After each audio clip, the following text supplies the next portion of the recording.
following breaking news tonight. A member of Hall High School in West Hartford, who is also part of the football team, has tested positive for the coronavirus. Channel 3 Eyewitness News reporter Patricia Del Rio is joining us live now from the high school. And Patricia, have we figured out if it is one of the football players? Well, Aaron, we don't know if this is a student or if this is a staff member. We do know that the district learned of this case yesterday. Today, of course, the school was closed because of Yom Kippur. But that individual who tested positive and the people who were close to that person are now in quarantine.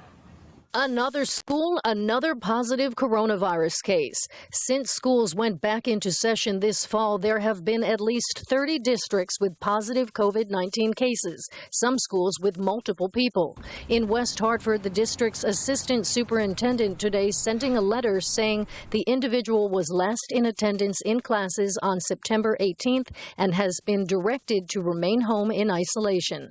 The individual also participated in football practices last week, and all players and staff who had close contact with the positive individual have been identified by the health district and Hall's coaching staff and are beginning a 14-day quarantine period.